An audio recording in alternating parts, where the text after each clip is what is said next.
this week's Torah portion, we have one of the most fascinating episodes. We have an amazing rebellion.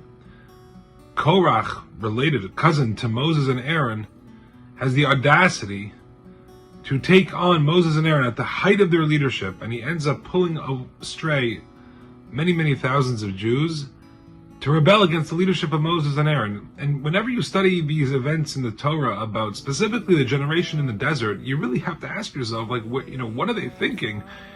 Moses, who leads the Jews out of Egypt, who's the instrument of God's will to present the 10 plagues, to split the sea, and Aaron is a spokesperson, and they're doing everything together. And you're fighting them? The most obvious loser here is going to be you. But yet the Torah amazingly speaks about Korach and his righteousness. This is someone who was not a simpleton. He was a wise man, a very wealthy man, very learned.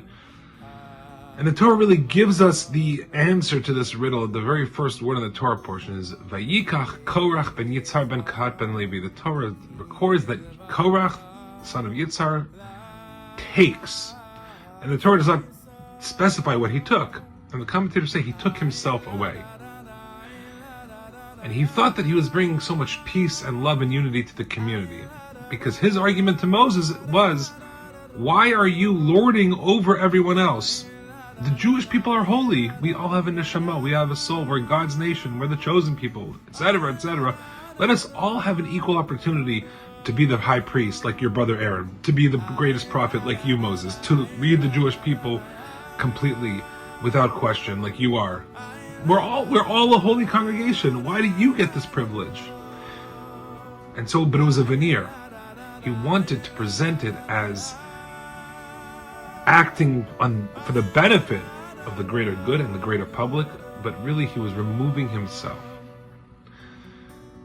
And so we have to realize that when we're trying to cause unity, or when we say we're so open-minded, there are times when your open-mindedness really could be a poison, and you could lead people astray.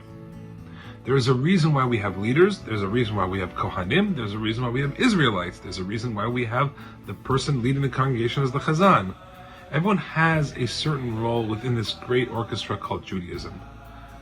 And it doesn't mean we have to agree, but it doesn't mean that we have to try to usurp and undermine. Unfortunately, and maybe it's just me, we are seeing a lot of these feelings and usurpation taking place within the Jewish community, and it's having very sad and negative effects on the Jewish people's spiritual health and even their physical health.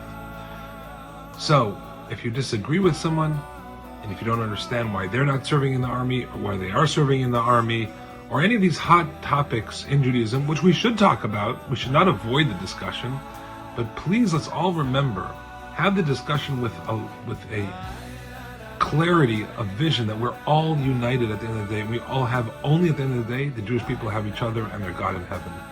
And we could disagree, that's what it means to be part of a family, but we do not undermine, we do not usurp, and we do not try to take away and remove ourselves to one side of the other side of the road at the cost of the other person and drag people with us, because that's exactly what Korach did.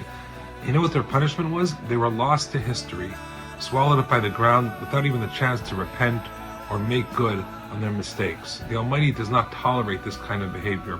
God willing, Bezrat Hashem, we should work to be able to foster unity, to have disagreements, which is good and healthy and a very Jewish thing to do, but in the spirit of togetherness, of unity, without undermining and without usurping the role, the privilege, and the very identity of our fellow Jews. Amen. Ken Yehi Ratzon. Shabbat Shalom.